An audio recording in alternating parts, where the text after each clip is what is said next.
भाटिया जी, राष्ट्रीय प्रवक्ता भारतीय जनता पार्टी के हमारे साथ हैं। रागिनी नायक, प्रवक्ता कांग्रेस पार्टी के हमारे साथ जुड़ चुके हैं। पूर्व डीजीपी उत्तर प्रदेश के अरविंद जैन जी हमारे साथ मौजूद हैं। शोएब जमई, आप चेयरमैन हैं इंडिया मुस्लिम फाउंडेशन के, स्टूडियो में हमारे साथ मौजूद हैं। और संगीत रागी जी, राजनीतिक विश्लेषक है, वो भी स्टूडियो में हमारे साथ जुड़े हुए हैं। लेकिन सबसे पहले गौरव भाटिया जी, आपसे ही शुरुआत करते हुए, असदुद्दीन ओवैसी अब से कुछ ही देर पहले सामने आए थे मीडिया के। उन्होंने कहा कि पूरी तरह से एक तरफा कार्रवाई कर रही है पुलिस, बिना इजाजत के जुलूस निकालने की अनुमति उन लोगों को कैसे दी गई, और जो भी स्थिति इस वक्त दिल्ली में बनी हुई है उसके लिए केंद्र सरकार जिम्मेदार है। ओवैसी यह आरोप आप लोगों पर लगाते हुए, क्या है इसका जवाब आपके पास?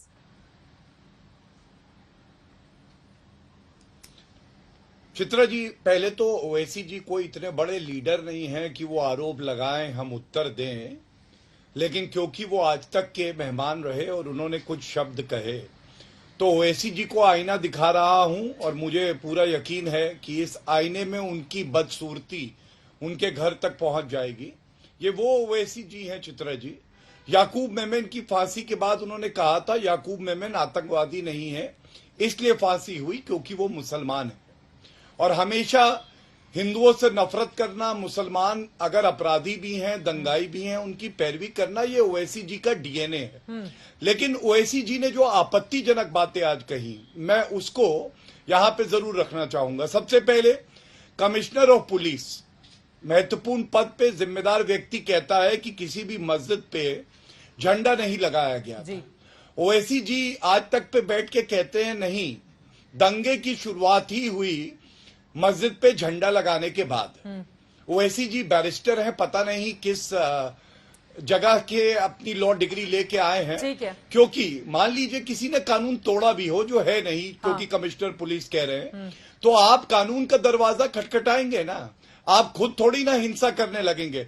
दूसरी बात, उन्होंने तो कह दिया अंसार निर्दोष है, मतलब खाता ना बही, जो ओवैसी जी कहे वही सही। ठीक है। मतलब न्यायालय की अब आवश्यकता नहीं है, सर्वोच्च न्यायालय, उच्च न्यायालय के ऊपर ओवैसी जी है। ऐसे लोगों को साइडलाइन कर देना चाहिए। ये लोग सबसे ज्यादा विष घोलते हैं समाज में। और मैं एक बात बड़ी जिम्मेदारी से कहता हूं, के आरोप लग रहे हैं, जिस पर भी जवाब दीजिएगा। आपने जो सवाल खड़े किए हैं उसका एक एक करके मैं जवाब शोएब जमी में आपको लेकर आना चाहूंगी। इस वक्त असदुद्दीन की पार्टी से हमारे साथ लोग मौजूद नहीं है, लेकिन ये बताइए, ये खुद को इतना ज्यादा पीड़ित बताने की और ये झूठा आरोप लगाने की कि मस्जिद पर ले जाकर भगवा झंडा लहरा दिया गया, पुलिस कमिश्नर खुद इस बात का खंडन कर रहे हैं जिसका जिक्र गौरव भाटिया कर रहे हैं। तो बार बार, और अभी जांच आगे बढ़ी नहीं, तब तक आ गए बचाव करने के लिए असदुद्दीन ओवैसी और आप जैसे लोग। देखिए, पुलिस को जांच करने की इजाजत मिलेगी या नहीं मिलेगी, या बार बार पुलिस या कार्रवाई पर सवाल ही खड़े होते रहेंगे? देखिए चित्रा जी, रेटरिक और पर्टिनेंट क्वेश्चन में फर्क है।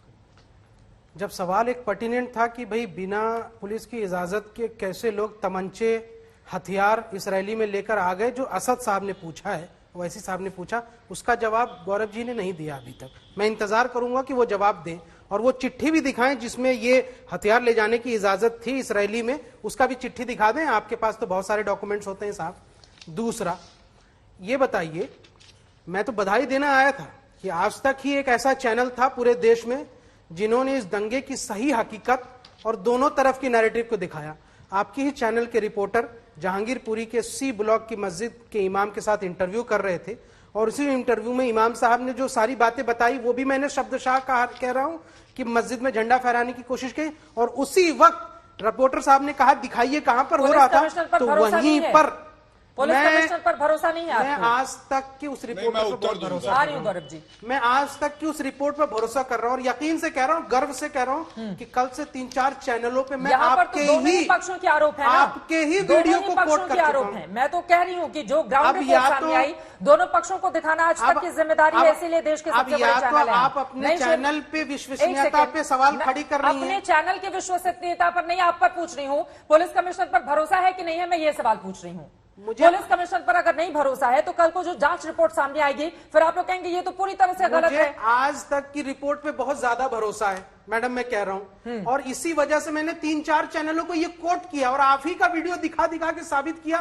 कि देखो क्यों दंगा हुई थी, और जो लोगों ने, प्रत्यक्षदर्शियों ने आपके रिपोर्टर को बताया, और आप ही के चैनल ने पहली बार दिखाया था कि कैसे लोग तमंचे, हथियार, गंडे, गडासे और पिस्टल लेकर के आए थे। आप ही के चैनल ने दिखाया, किसी ने नहीं दिखाया। जुलूस में ये तलवार लहराने की और इस तरह के नारे लगाने की क्या जरूरत है जो आरोप ये लगा रहे हैं? कि शुरुआत आखिर उसकी कहां हुई, छोटा सा झगड़ा क्यों बढ़ता हुआ चला गया? हाँ बिल्कुल। मैं देखिए यहाँ पे जमी जमाई बैठे हैं, तो मैं एक ही बात इनसे कहूंगा, दंगाई कैसे होते हैं चित्रा जी, और फिर आपके प्रश्न पे भी आता हूं। ये जमाई जी के ट्वीट हैं, हागिया सोफिया मस्जिद तुर्की में, लेकिन इनको यहाँ पे जश्न मनाना है कि मुसलमानों की मस्जिद फिर हो से गई। रेटरिक। दूसरा इन्होंने लिखा, अरे इतिहास गुरु देंगे, मैं भी गुरु इस तरह सकता से हूँ। ठीक है, एक बार उनकी बात हो जाए। अब इतिहास भी तो खंगालना जरूरी है ना, तभी तो आपका वर्तमान और भविष्य दिखाई देगा। जल्दी से उनकी एक लाइन में बातें हो जाए, जल्दी से गौरव भाटिया जी। मैं इतिहास में जाता हूँ। हाँ बस आधी लाइन और है। बाबरी मस्जिद का फैसला आता है, कहते हैं बाबरी मस्जिद तो अभी जिंदा है। ये है शोएब जमाई, सारे दर्शक देख ले। तो ये यहाँ पे आके जहर उगल रहे, मुझे कोई इसमें जो है हैरानी नहीं है। सवाल पूछा है उसका जवाब दीजिए। देश की पुलिस जो है वो कॉपी दिखाएंगे आप जिसमें हथियार ले जाने की यहाँ से इजाजत थी। देखिए फिर मैं अभी बोलूंगा, पंकज शोभा यात्रा की इजाजत है, बता दीजिए आप इनको। बिल्कुल कॉपी दिखा दीजिए। बिल्कुल चुप, बदतमीज आदमी, पंचर छाप पंचर बनाओ, चुप कर। सरकार के प्रवक्ता हैं। नहीं मैडम, ये कुछ भी बोलते रहेंगे। चुप कराइए इनको। मैं तो आराम से, एक सेकंड, आराम से प्लीज। आप वो हथियार लहराने वाले का आप दिखा दीजिए कि उसकी परमिशन थी। अरे यहाँ पर मैं तो सीधे सवाल पूछ रही हूँ शोएब जमी जी, हिंदू मुस्लिम दोनों ही पक्षों के लोगों की गिरफ्तारी हुई है, क्या वो नजर नहीं आता है? 24 लोगों ने, कई ऐसे हिंदू भी हैं जिनकी गिरफ्तारी हुई है। तो इस पूरे मामले को आप ही लोग एक तरफा बना रहे हैं कि पुलिस एक तरफा कार्रवाई कर रही है। वही तो सवाल वो खड़े कर रहे हैं। अरे भाई, शुरुआत में जो 14 लोगों को गिरफ्तार करके जो नैरेटिव बनाई, अरे जिन लोगों ने झंडा फहराया, जो हथियार लेकर आए, कहाँ है पुलिस? पता है ना, अभी अंसार का नाम बार बार आ रहा है। हथियार लहराने वाले का नाम क्या है, खुलासा कीजिए। मैं भी बार बार नाम गौरव भाटिया जी, आप अंसार के नाम से नैरेटिव बना रहे हैं। जो पिस्टल लेकर खड़ा है सोनू शेख बताया जा रहा है ना, उसका नाम गायब है, अब तक पता नहीं चल पाया है कि कहाँ है। एक बार गौरव भाटिया की बात हो जाए, उसके बाद बोलिएगा। उनका नाम क्या है? एक सेकंड शोएब जमाई, उनका नाम का खुलासा करेंगे please please please. Gaurav ji जल्दी से बात पूरी कीजिए। रागिनी नायक आ रही हूं मैं आपके पास।